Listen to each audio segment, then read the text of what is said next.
지금 토트넘이 발칵 뒤집혔다. 손흥민이 빠지자 득점이 사라졌고 팀은 연패에 빠졌다. 캡틴 하나 떠났을 뿐인데 공격이 붕괴됐다. 구단은 결국 겨울 이적 시장에서 대체자 찾기에 올인할 수밖에 없는 상황에 몰렸다. 왜 이런 일이 벌어진 걸까? 세계 최고 리그 프리미어리그에서 한 선수의 이탈이 이렇게 치명적일 수 있을까? 정말 손흥민은 대체 불가능한 본체였던 걸까? 그리고 토트넘은 그 사실을 너무 늦게 깨달은 건 아닐까? 지금부터 손흥민 이탈 이후 토트넘이 왜 무너졌는지, 왜 호드리구와 일디지 같은 이름이 등장했는지, 그리고 이 겨울이 토트넘의 운명을 가를 분기점인 이유를 낱낱이 공개한다.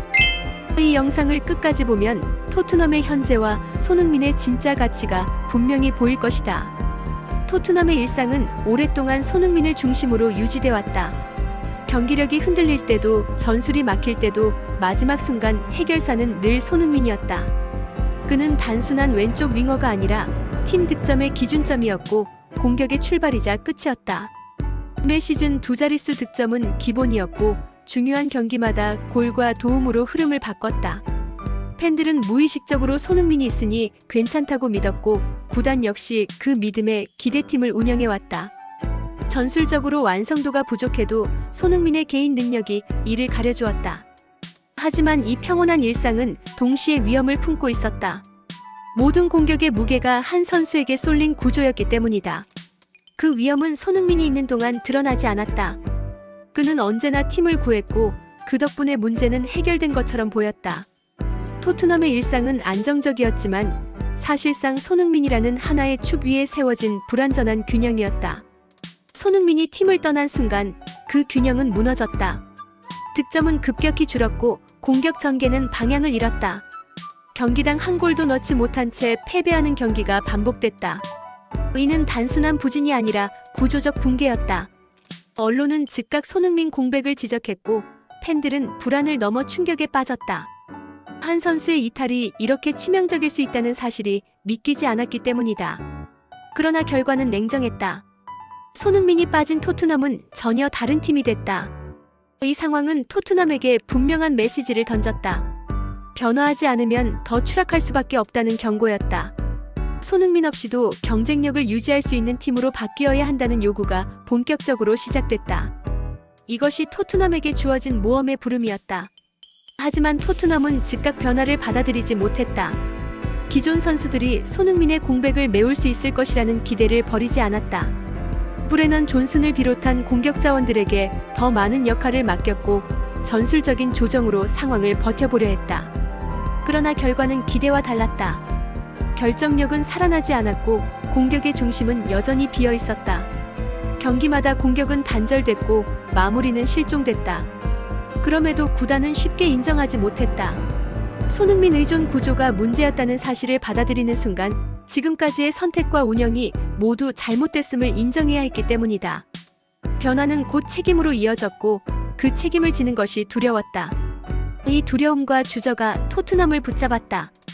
부름을 알면서도 거부하는 단계였다. 전환점은 토마스 프랑크 감독의 발언에서 시작됐다. 그는 겨울 이적 시장이 매우 바쁜 시기가 될 것이라고 공개적으로 밝혔다. 이는 단순한 예고가 아니라 지금의 스쿼드로는 한계가 분명하다는 선언이었다. 내부적으로도 데이터 분석과 경기 평가가 이어졌고 결론은 명확했다. 가장 시급한 보강 포지션은 손흥민이 뛰던 왼쪽 측면 공격수였다. 문제는 개인의 부진이 아니라 구조였다. 손흥민이 담당하던 득점, 압박, 공간 창출을 동시에 대체할 장치가 필요했다. 프랑크 감독의 메시지는 방향을 제시했다. 단순한 땜질이 아닌 팀 공격의 기준점을 새로 세워야 한다는 조언이었다. 이 만남을 통해 토트넘은 변화의 필요성을 명확히 인식하게 된다. 토트넘은 결국 결단을 내렸다. 본격적인 영입 검토에 들어갔고 구체적인 이름들이 등장했다. 아데몰라 루크먼, 레알 마드리드의 호드리구, 유벤투스의 케난 일디지. 이들은 단순한 로테이션 자원이 아니었다. 팀의 공격 흐름 자체를 바꿀 수 있는 선수들이었다. 이 단계는 토트넘이 안전지대를 벗어나는 순간이었다. 손흥민을 대체할 수 있는 선수를 찾겠다는 것은 막대한 이적료와 실패 가능성을 감수하겠다는 의미였다. 더 이상 기존 방식으로는 버틸 수 없다는 인정이자 새로운 길로 나아가겠다는 선언이었다. 토트넘은 첫 관문을 넘으며 과거와 결별하기 시작했다. 그러나 현실은 녹록지 않았다. 루크먼은 현실적인 대안이었지만 호드리구와 일디즈는 이적료와 경쟁 구단이라는 높은 장벽이 있었다. 선수의 의지, 출전 시간, 재정 상황까지 모든 요소가 시험으로 작용했다. 동시에 브레넌 존슨 매각설이 불거지며 내부 갈등도 커졌다.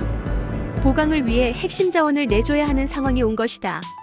팬들 사이에서도 의견은 갈렸다.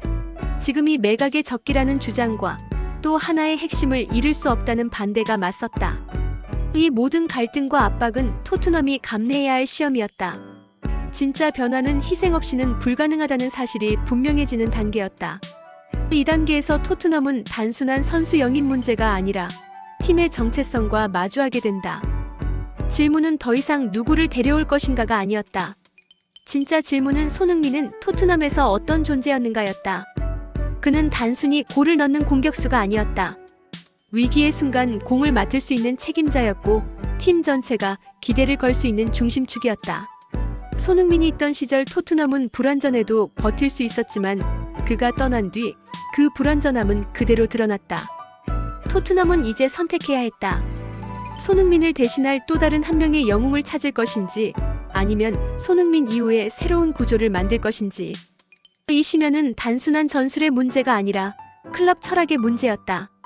이 지점에서 토트넘은 자신들이 얼마나 오랫동안 손흥민에게 의존해 왔는지를 처음으로 정면에서 마주하게 된다. 연패는 계속됐고 공격은 살아나지 않았다. 경기장 안에서는 해답이 보이지 않았고 경기장 밖에서는 비판이 쏟아졌다. 팬들은 점점 한 가지 사실을 인정하기 시작했다. 손흥민은 단순한 옵션이 아니라 토트넘 공격의 본체였다는 사실이었다. 이 인정은 고통스러웠다.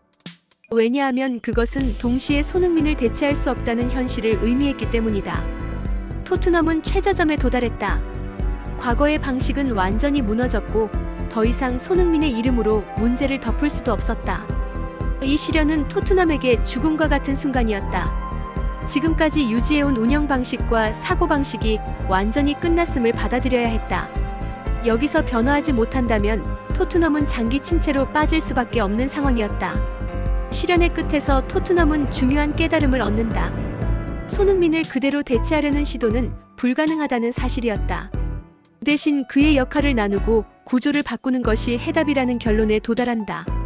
한 명의 스타에게 모든 부담을 지우는 방식이 아니라 여러 명이 책임을 분담하는 공격 시스템이 필요했다. 이 깨달음은 전략 전환으로 이어졌다. 왼쪽 윙어 한 명을 데려오는 것이 목표가 아니라 공격 전반의 균형을 다시 설계하는 방향으로 시선이 이동했다. 이것이 토트넘이 시련을 통해 얻은 보상이었다. 비록 결과는 아직 나오지 않았지만 길은 보이기 시작했다. 겨울 이적 시장이 눈앞에 다가왔다. 시간은 빠르게 흐르고 선택은 점점 더 무거워졌다. 토트넘은 영입과 매각을 동시에 준비해야 하는 상황에 놓였다. 브레넌 존슨의 거취, 이적 자금 확보, 대형 영입에 따른 리스크까지 모든 것이 얽혀 있었다. 다음 시즌 유럽 대항전 진출이라는 목표는 압박으로 작용했다. 2단계는 준비의 시간이었다.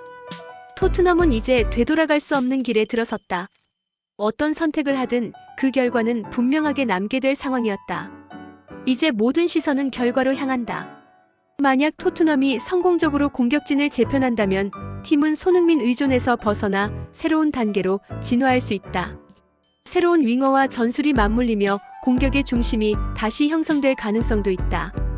그러나 실패한다면 손흥민 이후의 공백은 단순한 과도기가 아니라 장기적인 추락으로 이어질 것이다. 이 겨울은 토트넘의 가치와 방향성이 시험받는 클라이맥스다. 부활은 가능하지만 그 대가는 결코 가볍지 않다. 이 여정이 남긴 교훈은 명확하다. 손흥민은 대체 가능한 자원이 아니었다. 그의 가치는 떠난 뒤에야 온전히 드러났다. 토트넘이 이 교훈을 제도화하고 특정 선수에 의존하지 않는 구조를 만든다면 이번 위기는 성장의 자선이 된다.